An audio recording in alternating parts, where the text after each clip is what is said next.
The satellite phone crackled to life at 0330 hours, yanking me from the kind of sleep you learn to value in a combat zone. Third tour in Afghanistan, and I'd gotten used to May's voice cutting through static and time zones. But something was different this time. Tim? Oh, you called. Her voice carried that distant quality I'd been noticing for months. Not just the satellite delay, but something else. Something cold. Yeah, May. Scheduled call, remember? I kept my voice steady, professional, same tone I used with my squad. How are Emma and Lucas? They're fine. Sleeping. A pause. Then, Ed helped fix Lucas's bike today. The chain came off again. Education. Always Ed these days. Edwin Brock, our neighbor who'd apparently become the neighborhood handyman while I was dodging IEDs. I'd met him briefly during my last leave. Smooth talker, expensive smile, the kind of guy who shook your hand too long and looked your wife up and down when he thought you weren't watching. That's nice of him. Through the small window of the communication tent, I could see the first hints of dawn creeping across the Afghan mountains. Everything else good? Fine, Tim. Everything's fine. But her voice caught on something, a piece of jewelry clicking against the phone. I should go. Early morning tomorrow. May. The line went end. I stared at the phone for a long moment, then walked outside. The desert air was crisp, carrying the scent of dust and diesel fuel. Somewhere in the distance, a generator hummed its mechanical lullaby. Jake Morrison found me there an hour later, coffee in hand, and that look on his face that said he had news I wouldn't like. Sarge, you got a minute? Jake was my communications specialist, but more than that, he was family. His cousin Danny lived 2 blocks from my house in Colorado Springs. Small world, smaller community.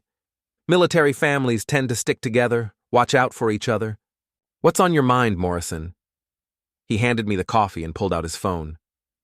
Danny sent me this yesterday. Wasn't sure if I should show you, but the photo made my blood freeze.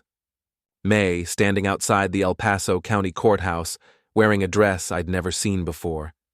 She was smiling, really smiling, the way she used to smile at me. And next to her, Edwin Brock, his arm around her waist, like he owned her. Danny says they were coming out of the clerk's office, Jake said quietly. Monday afternoon. I studied the photo, zooming in on details. May's left hand was clearly visible, but at this distance, I couldn't make out her ring finger. What I could see was a new necklace. Silver, expensive looking. Nothing I'd ever bought her. Any idea what they were doing there? Jake's uncomfortable silence told me everything I needed to know. I spent the next week digging. 3 tours had taught me the value of intelligence gathering, and the military internet was surprisingly robust when you knew where to look. Property records, court filings, business licenses, all public information if you had the right access. What I found made my stomach turn.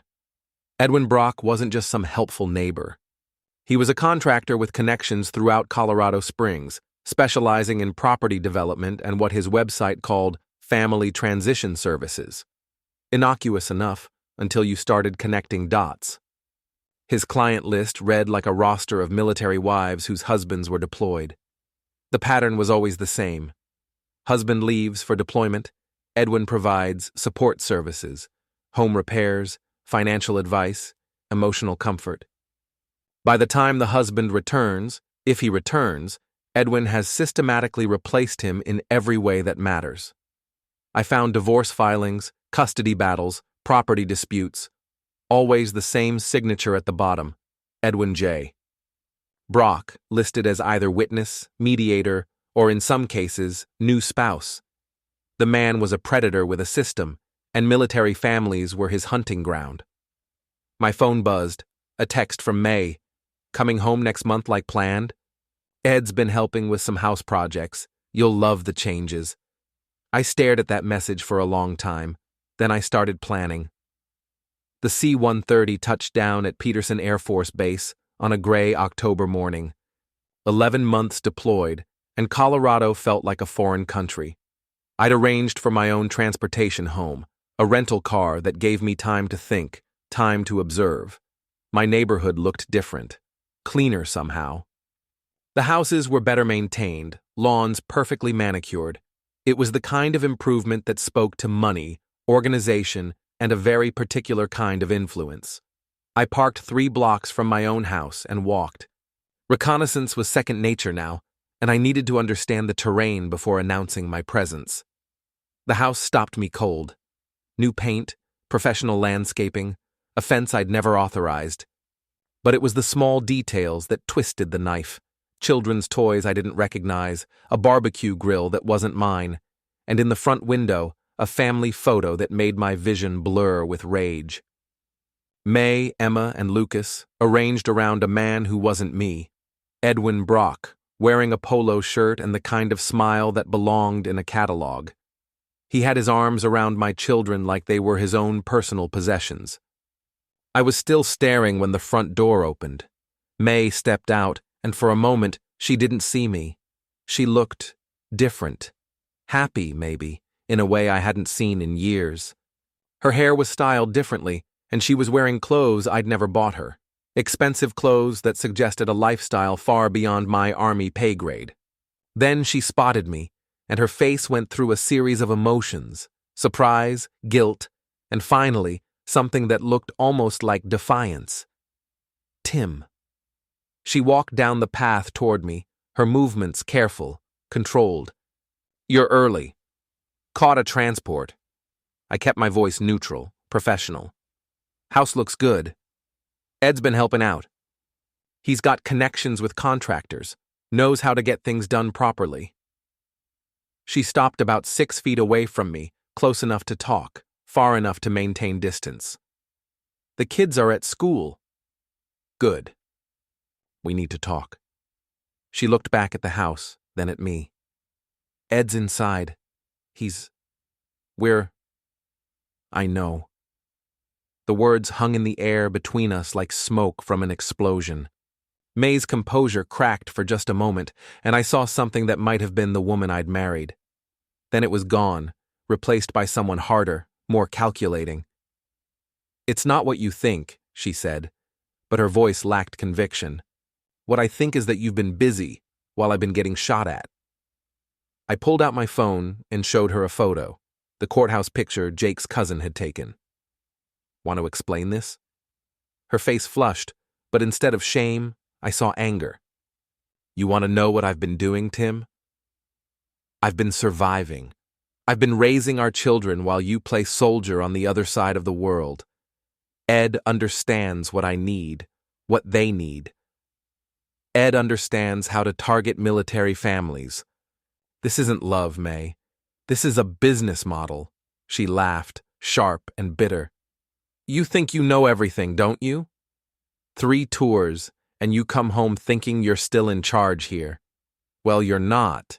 This isn't your house anymore, Tim. This is our home." The emphasis on "our" was deliberate, surgical. She was drawing battle lines, making it clear which side of them I was on. "Where are you sleeping, May?" She met my eyes without flinching. "With my husband." The words hit like a physical blow. I'd suspected, but hearing it confirmed was different, final. "Your husband is deployed in Afghanistan." "No," she said, and her voice was steady now, confident. "My husband is inside making lunch for our children. You're just someone who used to live here." I heard footsteps behind me and turned. Edwin Brock was walking up the path, and he moved with the confidence of a man on his own territory. He was dressed casually, jeans, button-down shirt, expensive watch. Everything about him screamed success, stability, presence. Everything I couldn't be while serving overseas. "Tim." He extended his hand like we were old friends. "Welcome home, buddy. May told me you were coming back today." I didn't take his hand. "Edwin." If my coldness bothered him, he didn't show it. "Listen, I know this is probably a shock, but I want you to know that Emma and Lucas are in good hands. They're great kids, and I think of them as my own. They have a father." They have a dad, he corrected smoothly. Someone who's here every day, who goes to their school events, who tucks them in at night. Being a father is about more than biology, Tim. It's about presence. May stepped closer to Edwin, a united front. Ed proposed 2 months ago. We got married last week. It's legal, Tim. It's done. The world tilted. Married. While I was still deployed, still officially her husband, she'd somehow managed to get married to another man. The logistics alone suggested planning, preparation, and probably some creative legal maneuvering. How? I asked. Edwin smiled, and it was the smile of a man who'd played this game before. Military divorces can be processed quite quickly when there are hardship circumstances involved. May filed citing abandonment and emotional distress. Very sad situation, really. Husband off fighting foreign wars while his family suffers at home. I never received divorce papers. Male gets lost in war zones, May said. Everyone knows that. I stared at her, seeing clearly for the first time. This wasn't betrayal born of loneliness or desperation. This was calculated, systematic, and executed with precision. Edwin hadn't just seduced my wife, he'd recruited her into his operation. The kids know? May's defiance wavered slightly. They know Ed is their new dad. They know that you won't be living here anymore. Where exactly will I be living? Edwin reached into his back pocket and pulled out a folded paper. Actually, Tim, there's been a slight complication with the house. See, when May filed for the hardship divorce, she also filed for emergency custody and property protection. The house has been transferred into a family trust for the children's benefit. I'm the trustee, of course, since I'm their legal guardian now. I took the paper and scanned it. Legal jargon, but the meaning was clear. I had no claim to the house I'd been paying for, no legal standing as a father to children who shared my DNA, no rights to anything I'd thought was mine. You can contest it, of course, Edwin continued conversationally. But that could take years, and legal fees are expensive on an enlisted man's salary. Plus, there's the question of your stability. PTSD is such a serious issue with you combat veterans. The court would want to make sure you're not a danger to the children. The threat was subtle but unmistakable. Fight this, and they'd destroy me using the very service that had kept me away from my family. I folded the paper and put it in my pocket. I see. I hope you do, May said, and now her voice carried something that sounded almost like pity. This is better for everyone, Tim. The kids are happy, I'm happy, and you can start over. Find someone who understands military life. Behind them, a school bus pulled up to the corner. I watched my children, Emma, 9 years old with May's blonde hair, and Lucas, 7 with my stubborn cowlick, climb down and start walking toward the house. They were chattering excitedly about something, backpacks bouncing. They stopped when they saw me. Emma's face lit up with recognition and something that might have been joy. She took a step toward me, then looked at May and Edwin, confusion clouding her features. Dad? She said uncertainly. Edwin stepped forward smoothly. Hey, kids. This is Tim, the soldier I told you about. He used to know Mommy. Lucas hung back, half hiding behind his sister. He'd been 4 when I deployed for the first time, 7 now. 3 years was an eternity in a child's life. You're not Dad, he said, looking at me with the kind of brutal honesty only children possess. Dad Ed is Dad. Emma looked between me and Edwin, processing. But I remember. You remember when you were little, May said gently, walking over to kneel beside her daughter. Before Dad Ed came to take care of us. I watched my daughter's face as memory and current reality battled. In the end, reality won. She nodded slowly, accepting the new version of her life. Tim seems nice, she said politely, the way children do when they meet their parents' friends. Edwin put his arms around both children, and they leaned into him naturally, comfortably. The gesture was casual, practiced. These weren't children being coached or manipulated. These were children who had genuinely bonded with the man who'd replaced me. "Why don't you two go inside and wash up for lunch?" Edwin suggested. "Tim and I need to finish talking." They nodded and ran toward the house. At the door, Emma turned back. "Will you stay for lunch, Tim?" I looked at May, then at Edwin. "I don't think so, sweetheart. But thank you for asking." She shrugged and disappeared inside. Lucas never looked back. "They're good kids," Edwin said once we were alone. "Really resilient. Kids adapt faster than adults, don't they?" I pulled out my phone and took a photo of him standing in front of my house, my wife beside him, my life rearranged according to his specifications. He frowned. "What's that for?" "Evidence," I said simply.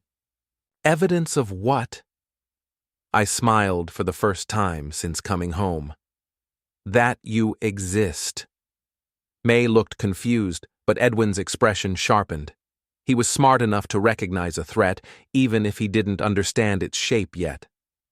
"Tim," May said carefully, "I know this is hard, but fighting won't help anyone. The kids need stability."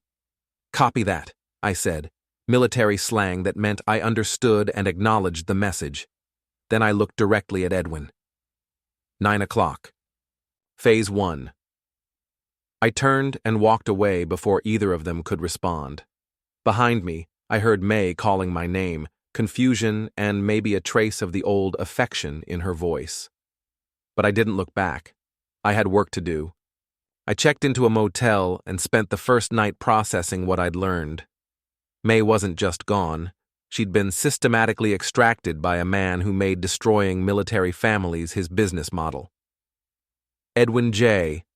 Brock owned 3 companies that formed a perfect system for identifying, isolating, and acquiring vulnerable families. Brock Construction for the hook, Pioneer Property Development for the net, and Family Transition Services for the knife. He'd been running it for at least 5 years. My phone rang at 8 o'clock sharp. Unknown number. "Staff Sergeant Fletcher? This is Agent Collins with the EPA. I'm calling about a complaint regarding Brock Construction. Environmental violations, unpermitted soil disturbance. The complaint included your contact information. Would you be available this afternoon?" I smiled. I'd be happy to help. By noon, Edwin's construction sites were crawling with EPA inspectors. By 1400 hours, the county zoning board had joined. By 1600, Edwin's office phone was ringing constantly as clients demanded explanations. I watched from a coffee shop across the street. Edwin arrived around 1700, moving fast, his composure cracking. He spent 2 hours pacing behind the windows like a caged animal. My phone buzzed. "You bastard. What did you do?" I didn't reply. Instead, I made another call. The suspicious activity report hit Edwin's bank accounts the next morning. 3 banks, 4 accounts, all frozen pending investigation. The beauty of a SAR is that the target can't be told why or for how long. Edwin's lawyer called me directly. "Staff Sergeant Fletcher?" "This is Marcus Webb. I represent Edwin Brock. I think we need to talk. My client is facing serious allegations that coincidentally appeared after your return. I wouldn't know. I've been busy looking for an apartment. I think there may be some misunderstanding about your family situation." I hung up. An hour later, Edwin called himself. "Tim, we need to talk. I know you're upset about May and the kids, but what you're doing..." "What am I doing?" He couldn't accuse me directly without admitting guilt. "The EPA thing, the banking issues. Are you having problems, Edwin? Have you considered it might be related to your business practices? Don't play games with me. What I'm doing is looking for work. A real father protects his family from threats. A real father makes sure predators can't hurt the people he loves. What's that supposed to mean? It means I'm learning to be present." I hung up and called the Colorado Department of Revenue. By week's end, Edwin's empire was collapsing. EPA violations, frozen assets, tax audits. But Edwin was fighting back.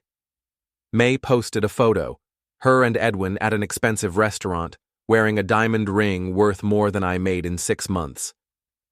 The caption, "Some people try to tear down what others build, but real love survives everything."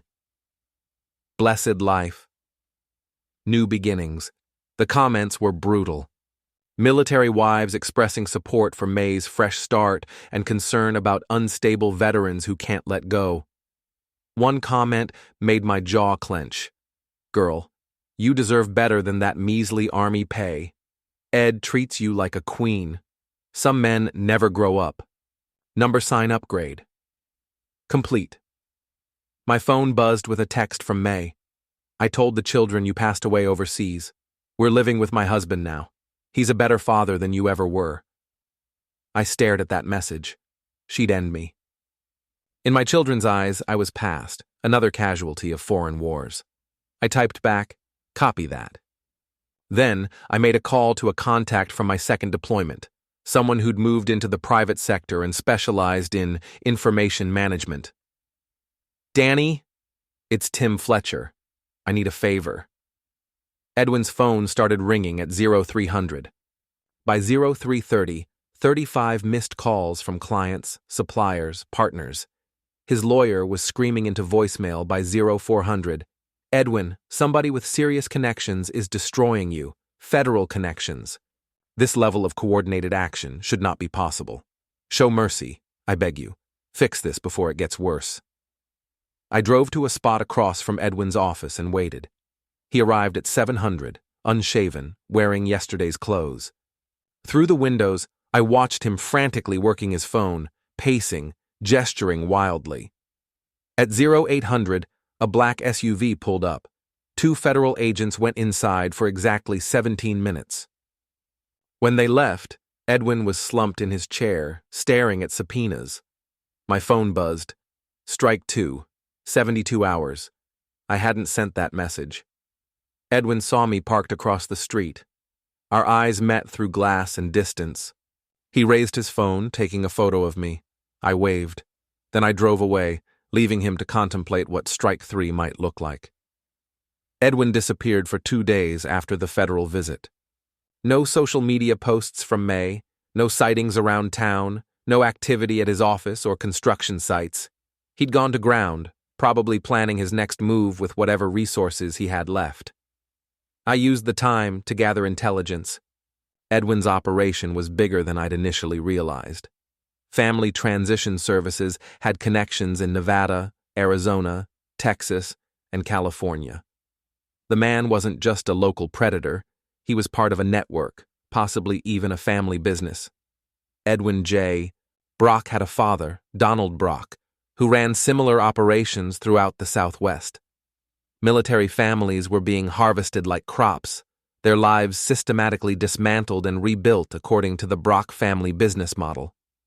Deployed husbands became absent fathers, struggling wives became grateful clients, and children became emotional leverage in carefully orchestrated custody battles. It was industrial-scale family destruction, and Edwin was just one franchise in a much larger operation. My phone rang on Friday afternoon. Unknown number, local area code. "Tim Fletcher?" Speaking. "My name is Keith Morrison. I'm a business associate of Edwin Brock's. I think we need to meet." Keith Morrison. I'd seen the name in Edwin's business records, a silent partner in Pioneer Property Development, with an address listed as a warehouse on the industrial side of Colorado Springs. "What can I do for you, Keith?" "It's more about what I can do for you. See, Edwin's been sharing some concerns about your recent activities. He thinks you might be operating under some misconceptions about his business practices." "Such as?" "Such as thinking you can win a war against someone with our resources and connections. Edwin's willing to discuss a peaceful resolution to your current situation." I almost laughed. They were trying to negotiate from a position of weakness, probably hoping I didn't understand how badly they'd been damaged. "Where and when?" "Tonight. 2,200 hours. 1847 Industrial Boulevard, Unit C." Come alone? And Tim? Edwin's hoping you'll be reasonable about this. I'm always reasonable. I hung up and immediately started planning. If they wanted a meeting, they were either desperate enough to try negotiation or desperate enough to try something more direct. Either way, I needed to be prepared. The warehouse district was dark and mostly abandoned by 2200 hours. Unit C was a nondescript metal building with a single entrance and no windows. Perfect place for a conversation nobody wanted overheard. I parked 2 blocks away and approached on foot, using the shadows and abandoned buildings for concealment. 3 years of combat operations had taught me the value of reconnaissance, and something about this meeting felt wrong. There were 2 cars parked behind the warehouse, Edwin's BMW and a pickup truck I didn't recognize. No other vehicles visible, but that didn't mean much. I circled the building twice, looking for additional entrances, escape routes, and potential problems. The main door was unlocked. I slipped inside and found myself in a large, open space filled with construction equipment and building supplies. Industrial lighting cast harsh shadows, and the air smelled of concrete dust and motor oil. Tim. Edwin's voice echoed from the far end of the warehouse. Thanks for coming. He was standing next to a makeshift office area, a card table, 2 folding chairs, and a portable light. Keith Morrison was beside him, a big man with the kind of soft features that suggested he spent more time behind desks than in physical confrontations. Edwin, Keith. I walked toward them, keeping my hands visible and my movements casual. Nice place you have here. It serves our purposes, Keith said. His voice had a slight accent, maybe East Coast. Please have a seat. We have a lot to discuss. I remained standing. Such as? Edwin looked terrible. His usual polish was gone, replaced by the haggard appearance of a man under extreme stress. When he spoke, his voice lacked its usual confidence. Tim, what you've done to my business. What I've done is report suspected criminal activity to the appropriate authorities. Bullshit, Keith interjected. What you've done is wage a systematic campaign of harassment and intimidation. But the thing is, Tim, you're not the only one who knows how to apply pressure. Something cold pressed against the back of my neck. A third man had approached from behind while I was focused on Edwin and Keith. Professional mistake, but not necessarily fatal. Slowly, the voice behind me said, hands where we can see them. I raised my hands and felt the gun barrel move as someone patted me down. No weapons found because I hadn't brought any. This wasn't that kind of operation. Sit down, Tim, Keith said, his voice now carrying the authority of someone who held all the cards. I sat. The third man moved around to where I could see him, another big guy, probably Keith's muscle. He kept the gun trained on me but positioned himself where Edwin and Keith were out of his line of fire. Professional. Now we can talk, Edwin said, some of his confidence returning. Tim, you've caused us a lot of problems. EPA investigations, banking issues, tax audits. Very creative, very thorough, but also very expensive to clean up. Expensive how? Lawyers, accountants, regulatory specialists.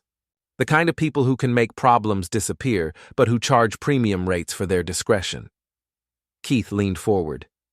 The question is, Tim, are you willing to make this right? Or do we need to explore other options? Other options? Well, you're a veteran with a history of deployment-related stress, recent divorce, lost custody of your children, facing financial difficulties.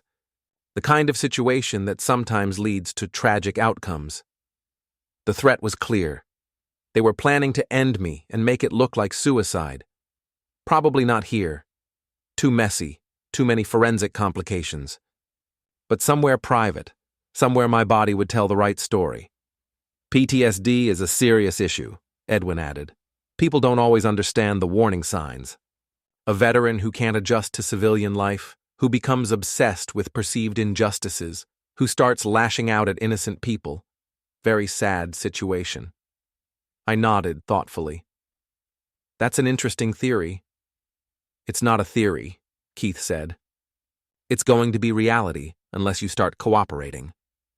Cooperating how? First, you're going to call off whatever federal connections you've been using. The EPA investigation gets withdrawn, the banking issues get resolved, the tax audit disappears. That's not really how federal investigations work. Keith's expression hardened. Then you better figure out how they do work, because you have 48 hours to make it happen. And if I can't? Then you become another tragic veteran statistic. And your children grow up believing their real father died serving his country, while their stepfather provides them with the stable, loving home they deserve. Edwin smiled at that, the first genuine emotion I'd seen from him all night. May's already told them your past, Tim. They've accepted it, moved on. They're happy. Wouldn't it be kinder to let them keep believing that, rather than traumatizing them with the truth? I studied his face. What truth would that be, Edwin? That their father was a broken man who couldn't let go, who became so obsessed with destroying his family that he eventually destroyed himself. That's one version. It's the only version that matters. I nodded, again, as if accepting the logic of their position. Then I smiled. Edwin, can I ask you something? What? Do you know what I did during my 3 deployments? He looked confused by the question. You were infantry, right? Basic combat operations? Not exactly. I was a forward observer attached to special operations units. Do you know what that means? Keith was starting to look uncomfortable. Tim, it means I call in airstrikes. Identify targets, confirm coordinates, direct precision munitions onto enemy positions. Very technical work, requires extensive training in reconnaissance, communications, and target analysis. So when I got home and found my family had been systematically destroyed by a predator with a business model, I didn't react emotionally. I treated it like a military operation. Target identification, intelligence gathering, strategic planning. Edwin's confident expression was cracking. What are you talking about? I looked directly at him. Pioneer Property Development is owned by a shell corporation in Nevada.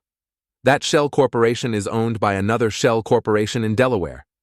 That Delaware corporation is owned by Donald Brock, your father, who operates similar family destruction services throughout the Southwest.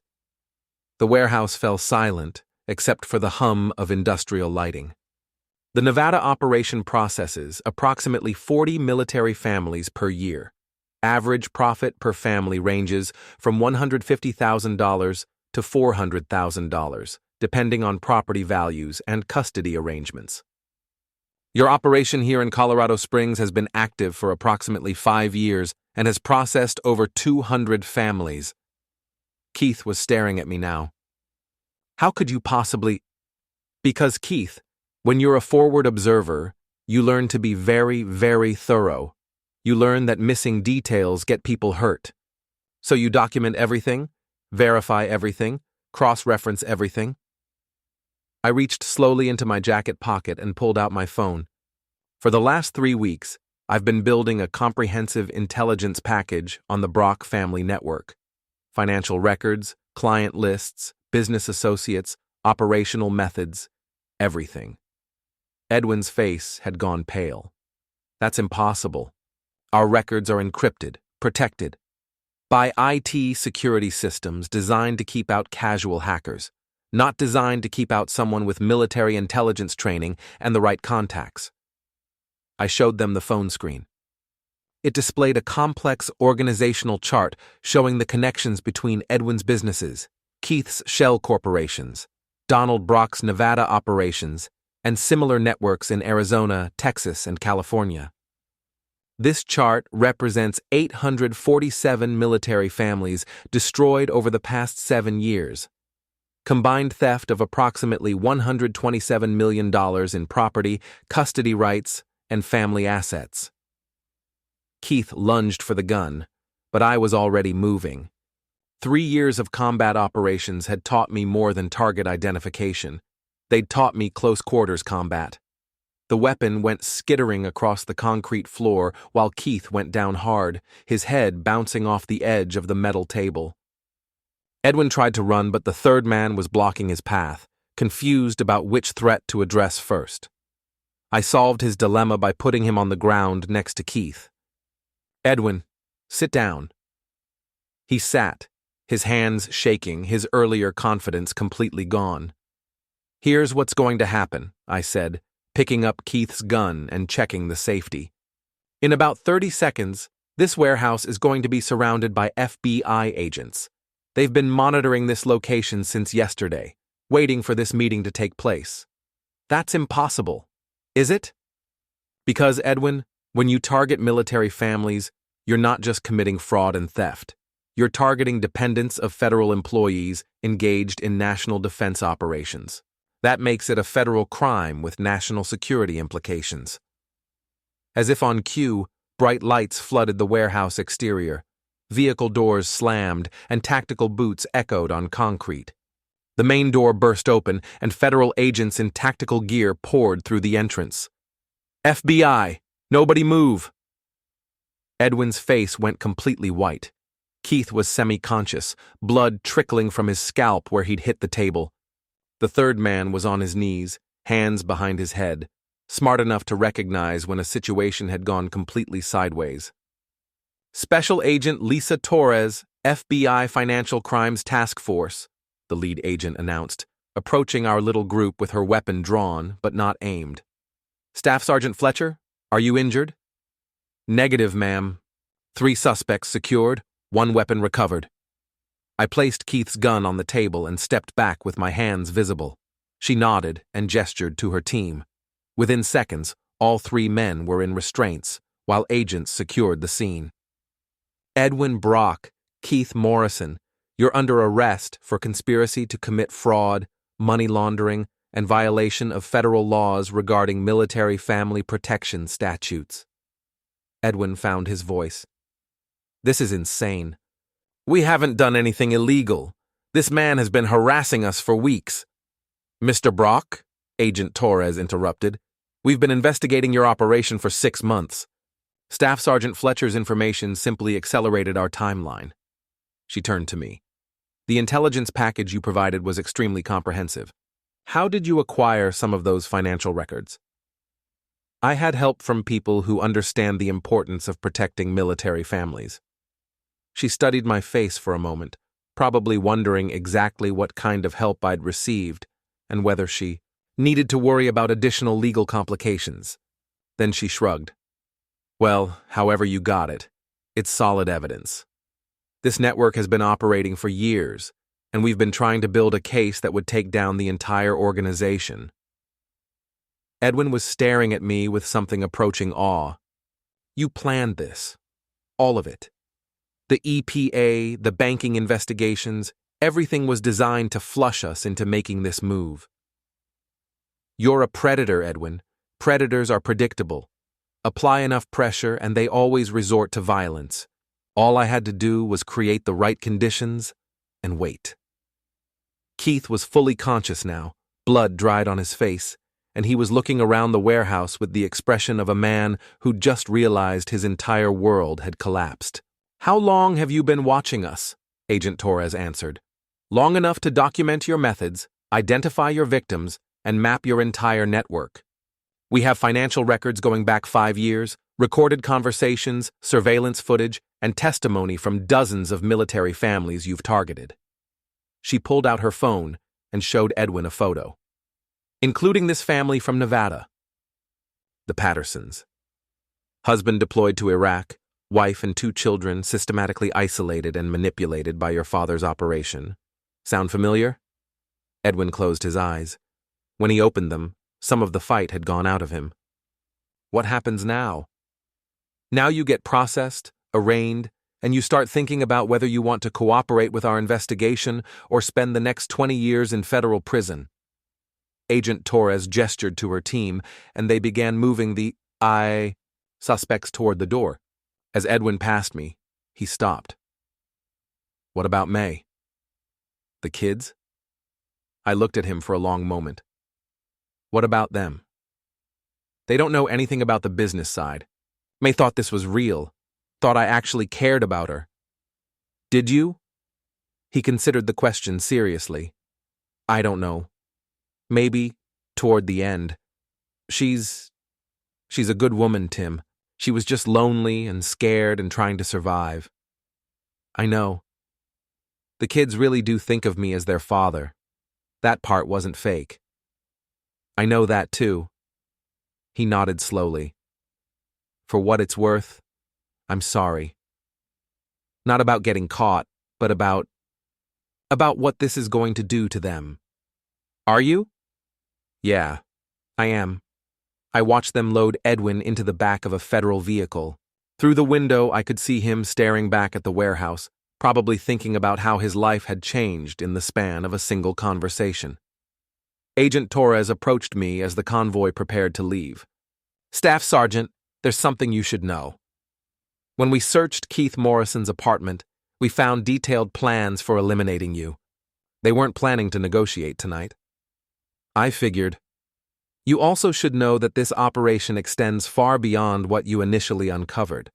We're coordinating with field offices in 4 states, and we expect to make over 30 arrests in the next 48 hours. I nodded. Donald Brock? Among others. This is going to be a very big case, and you're going to be a very important witness.